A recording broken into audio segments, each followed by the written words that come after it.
l'arrivée de l'équipe de hockey des Braves à Laval, il n'y avait pas eu de hockey semi-professionnel au Colisée depuis le départ des Chiefs pour Saint-Jean-sur-Richelieu, et ce, en 2006. C'est le 27 novembre dernier que l'équipe des Braves, anciennement appelée les Braves de Valleyfield, ont pris la route pour venir officiellement s'établir à Laval et ainsi devenir l'équipe des Braves de Laval. Et j'ai aujourd'hui Danick Lessard pour nous en parler. Alors, Danick, propriétaire de l'équipe, assistant entraîneur, comptabilité, multitâche, on peut dire. Directeur général et gouverneur de l'équipe aussi. Et gouverneur de l'équipe. Alors, c'est quand même des gros titres, là. Oui, c'est des gros titres, mais il faut faire avec. Oui.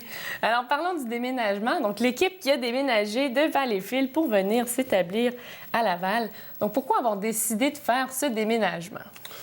Bien, le déménagement n'a comme pas eu...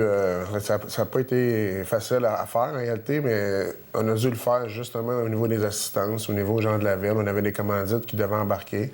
Les commandites se désistaient. Puis après ça, bien, il y avait peut-être, au début, peut-être la première game, 1300 personnes. Après ça, 1100, 900, 700, 600, 500. Oh! Dernière game qu'on a joué, genre à Valleyfield, on a joué contre Cornwall, puis eux, ils amènent toujours peut-être 200-300 personnes. Fait que oui, ça a augmenté la foule, mais il reste que c'était pas viable.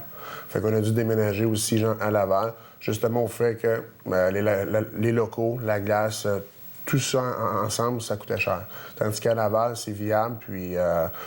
J'ai joué au hockey ici à Laval, puis je connais beaucoup de monde. Beaucoup de commerce aussi, puis genre pour les commandites. Donc, je trouve que personnellement, c'est plus viable. Donc, tu as joué pour les Chiefs. C'était les Chiefs de Laval.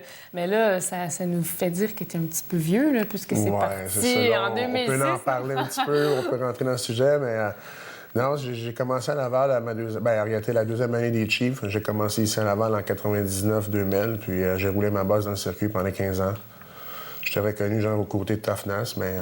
Oui, toi qui étais un grand gaillard, reconnu pour se batailler. Ouais. Maintenant, est-ce que c'est important pour toi, dans une équipe de hockey, qu'il y ait quelqu'un qui soit capable de défendre les joueurs ou... je te dirais que oui. Oui, c'est important, parce qu'il ne faut pas renier aussi, genre, les origines de la Ligue. La Ligue, elle s'est fait connaître, genre, justement, au niveau de Toughness. Puis, à Laval, bien, souvent, quand je suis en arrière du banc, j'entends toujours la même chose. Ils sont où, les Chiefs? Les Chiefs.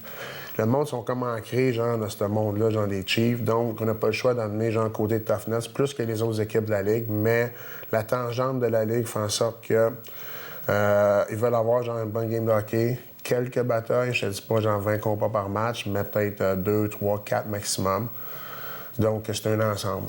Mais est-ce que c'est difficile d'essayer de retrouver les Chiefs? Parce que vous n'êtes pas les Chiefs, là, vous êtes les Braves de Laval. C'est une équipe totalement différente. Totalement différente. C'est sûr que c'est notre première année dans le circuit, donc on a parti, genre, notre équipe d'un repêchage. On a fait une équipe avec les restants, en réalité, genre, de chaque équipe, parce que chaque équipe devait protéger au premier tour 20 joueurs, donc on a pigé des gars de liste. On a monté une équipe, il y a eu des transactions qui ont été faites. Maintenant, je regarde mon line-up que j'ai présentement, puis on ne dirait pas que c'est une équipe d'expansion. C'est sûr, si tu regardes la fiche au général, oui, mais il reste qu'on a eu une mauvaise saison d'un côté, mais on va essayer de bien finir la saison. Oui, parce que vous qui êtes au dernier rang de la division avec 7 victoires, 16 défaites et 3 défaites en prolongation, je ne veux pas revirer le fer dans la plaie. Non, mais c'est correct. Écoute, chacun a ses débuts, puis nous, notre début, genre, c'est qu'est-ce qui est écrit là, sauf que je te dirais que l'équipe, l'image de l'équipe, ne reflète pas, genre, directement le classement général.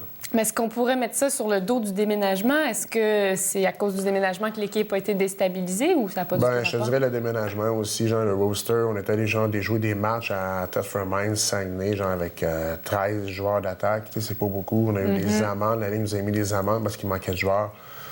Ça n'a pas été facile, mais on s'est quand même bien sortis jusqu'à présent. Puis on entame le dernier droit, genre, je te dirais, de la saison. Après ça, c'est les playoffs qui commencent. Donc, on est un nouveau club, justement, bâti pour les playoffs. Et est-ce que ça se peut que vous avez changé de ligue aussi? Vous étiez anciennement dans le 3A, mais là, vous êtes rendu dans la Ligue nord-américaine, c'est ça? Oui. Au début, qu'est-ce qui est arrivé, c'est que l'équipe du Junior 3A a été dissous. On a fait une demande à la Ligue nord-américaine. Ensuite, c'est accepté. On a dû faire un repêchage avec les autres équipes. L'équipe s'est bâtie de cette manière-là. Puis après ça, on a comme fait le cheminement en réalité, genre de la Ligue Junior 3A à la Ligue nord-américaine. Et puis, parlons du repêchage. D'où viennent les joueurs? Est-ce que ça vient des équipes de la Ligue nord-américaine ou c'est un petit peu partout au Québec? Comment ça fonctionne? Le repêchage, ça vient directement genre, des équipes de la Ligue nord-américaine, des 7 autres équipes. Le repêchage s'est bâti à partir de là. C'est sûr que tu peux signer des joueurs autonomes. Tu sais, j'en avais signé des joueurs autonomes qui appartenaient pas à aucune équipe. J'avais signé Dominique Pernin, avec qui j'avais déjà joué à Laval dans le temps. Lui, il est parti en France. C'est sûr et certain que je me fiais beaucoup sur lui, mais c'était un qui est parti parmi tant d'autres. Sauf que, tu sais, comme là, prochainement, on va travailler le prochain repêchage pour l'année prochaine. C'est des joueurs qu'on va repêcher qui sont un petit peu partout. Des joueurs d'environ quel âge? Je te dirais que c'est de 20 à... Bien, je te dirais que le maximum, je pense, c'est 45 ans. Sauf que c'est sûr et certain que tu ne repêches pas un gars genre de 40 ans, mais je te dirais que j'irais peut-être entre 20, 25, 30 ans maximum. OK. Puis est-ce que le fait d'être dans la Ligue nord-américaine offre une meilleure visibilité aux jeunes, aux jeunes et moins jeunes sur la scène nationale? Ou Bien, je te dirais une meilleure visibilité. Pas vraiment nécessairement la visibilité, mais c'était plus un tremplin, comme je t'expliquais tantôt, pour les jeunes qui veulent, mettons, exemple, finir leur étude. Au lieu de s'en aller aux États-Unis, jouer, mettons, exemple, dans Central ou dans East Coast, ils vont avoir le temps de finir leur étude. Après ça, s'en aller évoluer ailleurs pour avoir au moins un diplôme en main. Puis, c'est pas, je te dis, c'est pas une ligue qui est moins forte ou quoi que ce soit. Le calibre est vraiment bon. Mais, comme je te dis, c'est que tu peux la semaine travailler, tu peux aller aux études, rester chez tes parents quand tu es jeune, profiter de tout ce petit package-là. Tandis que tu en allais, mettons, exemple, dans East Coast, tu joues 3-4 games par semaine, tu es toujours sur la glace, tu n'as pas le temps de faire les études. Quand on parle de East Coast, est-ce que c'est la Ligue nationale? Non, ou c'est la East Coast Hockey League. Ça se trouve être une ligue, des ligues mineures aux États-Unis, comme la Central. Après ça, tu as la Ligue américaine, la Ligue nationale. Alors, les Braves de Laval, donc c'est tout le temps qu'on avait. Okay. Il ne faut pas oublier d'aller encourager notre équipe, notre nouvelle équipe lavalloise au Colisée. Est-ce qu'il y a un site Internet de l'équipe? Oui, les Braves de Laval. Il y a Twitter, il y a Facebook, les Braves de Laval. Parfait. Alors, merci beaucoup. De rien, ça fait plaisir. Au plaisir.